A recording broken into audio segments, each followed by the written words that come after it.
Number 1.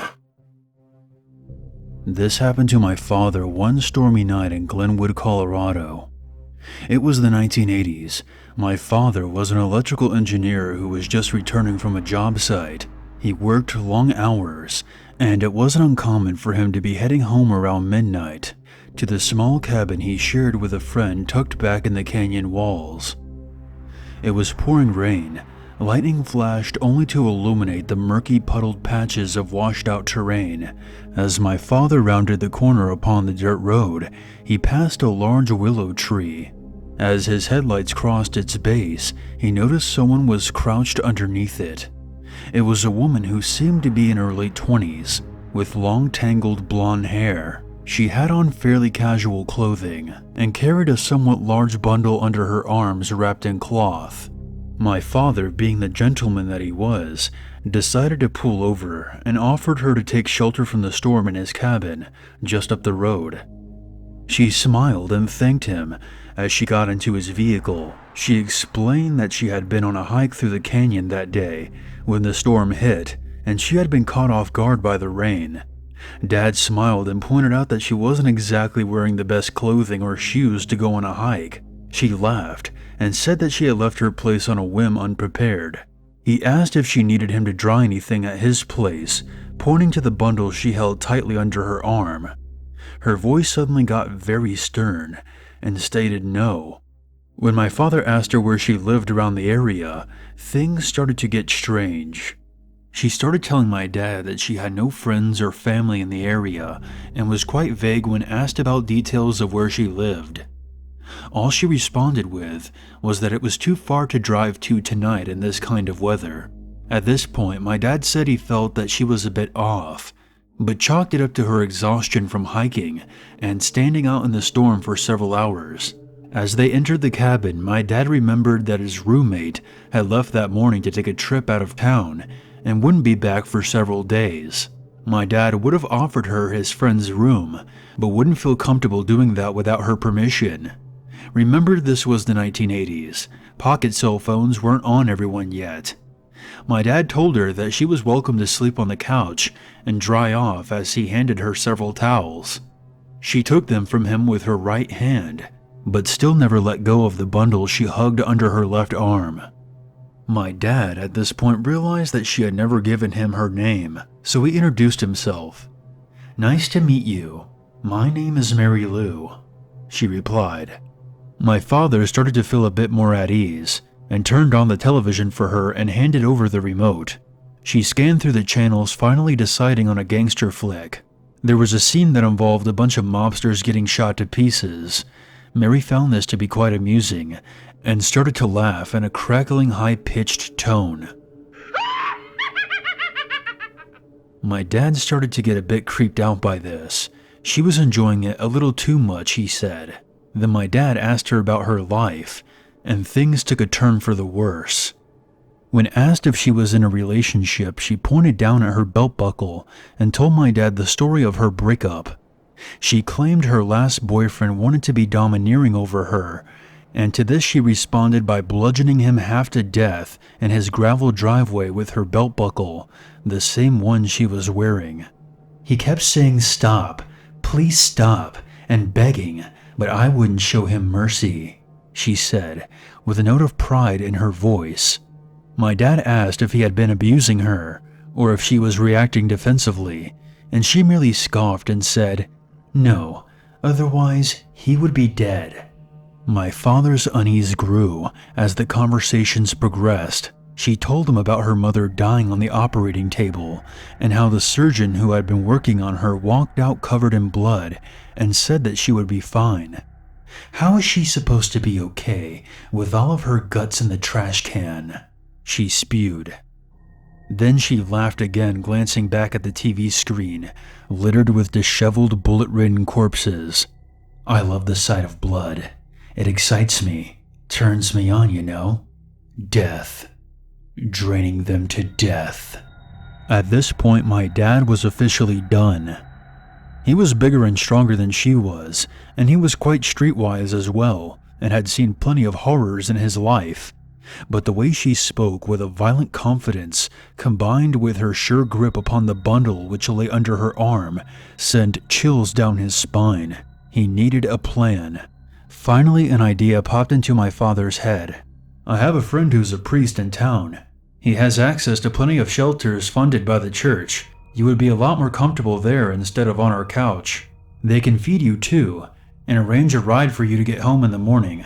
I can call him right now. He's only a few miles from here," he stated reassuringly. Mary Lou's tone brightened to match his. "That sounds wonderful. Thank you so much." My father smiled, hiding his relief. "Of course, it's the least I could do for you." As my dad walked over to the phone and began to dial the number, Mary Lou erupted in a low guttural growl. "I hate priests. I hate priests." She said it with a tired hatred, a clear, distinct, audible whispered disdain from the bottom of her heart with an unflinching resolve. My dad had enough. This wasn't a game to play anymore. This was beyond a stranger with odd tendencies. A darkness with coiled cruelty had crossed the threshold of his door. "You need to leave, and you need to leave now," my dad said, pointing to the front of the cabin. "There's the door. I can't have you here and feel comfortable. I'm sorry, but the storm has stopped, and I hate to have you walk in the dark, but that's the way this has to go. Please leave." Mary Lou gazed upon him, expressionless, and finally just shrugged. My father walked her out, standing close to her in the event that the bundle concealed some type of weapon. He wasn't taking any chances. She smiled at him as she slowly walked onto the front porch. "Goodbye for now. I'll see you when I see you," she said calmly. With that, she walked down the long dirt road, with a single streetlight upon its path. She looked back at him one last time before crossing the light and disappearing, enveloped by the darkness with no trace of her to be seen. My dad called the police the next day, concerned that she may still be hiding on his premises somewhere, after speaking to his girlfriend about it, who is now my mom, and being convinced by her that she was going to cut the window screen when he was gone, hide in the house, and then kill him. They found nothing, and said the area attracted a lot of transients and nomads. My father then made the mistake of telling his engineer buddies at work, which resulted in them bidding him farewell at the end of each shift, in the form of asking that he say hi to Mary Lou for them. My dad never saw her again. He still questions what could have been in that bundle that she so adamantly protected. He will never know.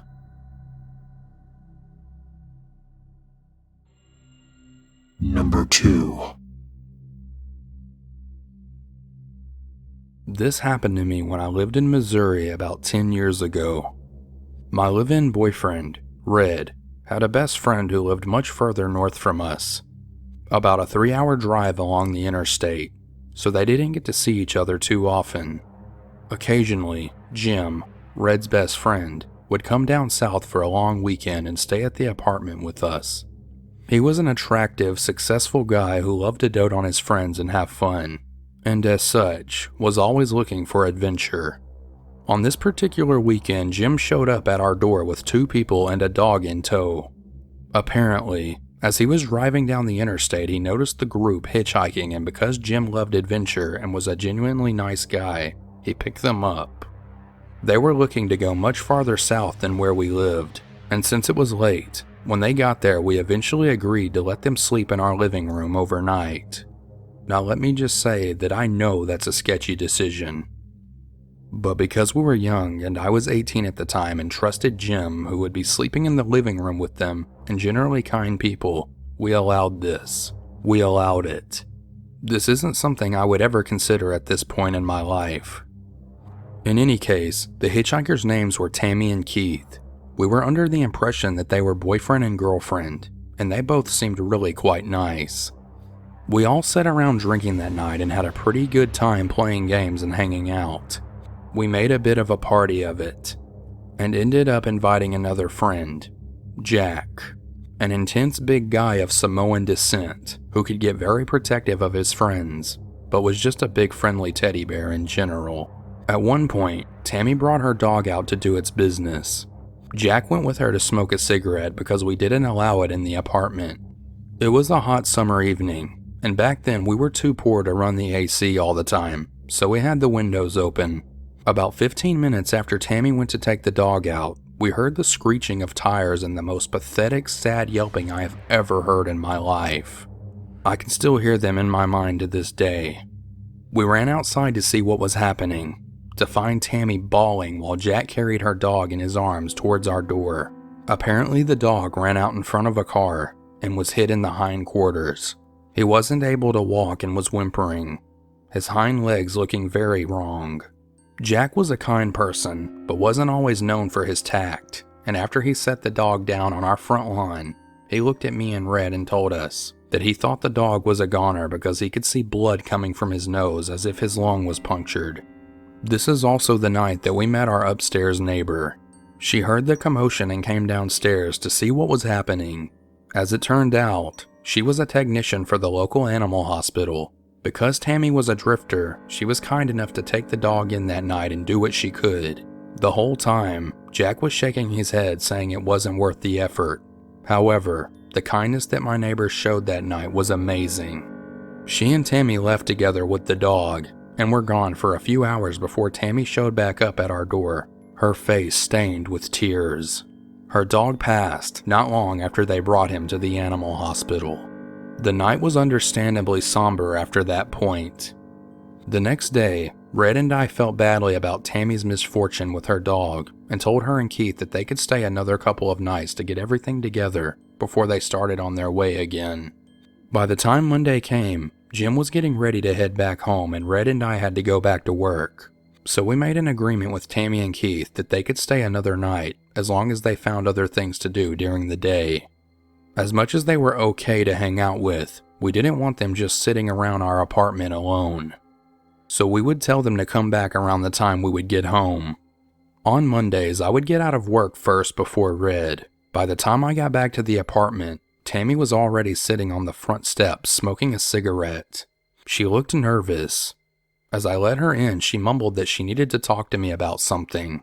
Once inside, she started telling me about her relationship with Keith. They were not actually boyfriend and girlfriend. They were strangers to each other. She met him somewhere north of St. Louis just a day before they met Jim. And he seemed nice enough, so they started traveling together. "Have you seen his backpack?" she asked. I had, but I hadn't really thought anything of it.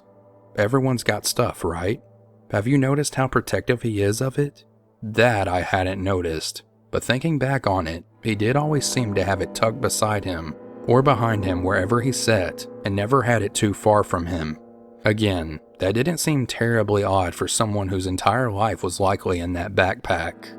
He's got kids' clothes in it, like little kids' clothes. I caught him pulling them out and sniffing them the other day, and every piece he took out he would lay down flat on the grass as if he was making a little person on the ground. This definitely got the alarms in my head going off. Tammy also said his wallet had a driver's license in it that was either not his or his name wasn't really Keith. She said that when she had her dog with her she felt safe, but that she didn't want to travel with him anymore and she was scared. "Have you noticed his tattoos?" she asked. I had noticed that he had tattoos, mostly along his neck, and I could see a little ink peeking out below his sleeves on his arms. Yeah, he keeps pulling those sleeves down along his arms because on his right shoulder it says Aryan, and on his left it says Army. Well, Red was 100% Bengali, which meant that most people assumed he was Arab. This story takes place a couple years after 9/11, and he was unfortunately used to people giving him looks, or more because of his skin color. Once Red got home, we talked about it. He was also creeped out about the kids' clothing, but quite worried about the implications of Keith's tattoos. So as young and experienced, non-confrontational people, we decided we were just going to lock all of our doors and pretend no one was home, when he inevitably showed up that night to sleep. When he did, we stayed quiet until he went away. Our apartment was on the second floor, so we were able to watch him out of the corner of a window until he gave up and left. Our apartment was on the second floor, so we were able to watch him out of the corner of a window until he gave up and left. I remember having to stay near silent for almost a half hour as he hung around our doorway and glanced down the street looking for signs of us. The next couple of days we allowed Tammy to stay with us. We learned that she was just 17 years old, and she had run away from home, convinced that she hated her life at home and wanting to go on a journey to discover herself.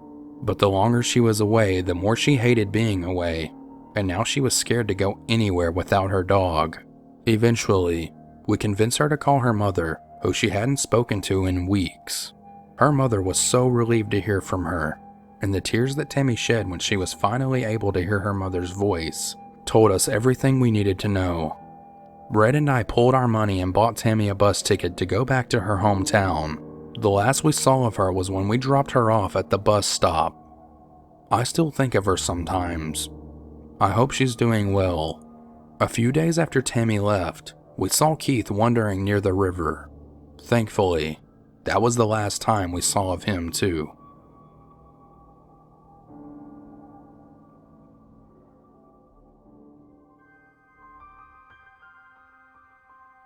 What's up guys, Unit 522 here, and I hope you enjoyed today's video.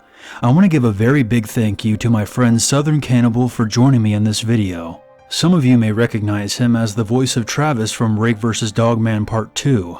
He's a really cool guy and a very talented storyteller. His channel is nearly at 10,000 subscribers, so let's help him reach that goal. Please check out his channel with the link on screen or in the description. And with that, I hope all of you are doing very well, and thank you very much for watching. And as always, never forget, there's always a reason to be afraid.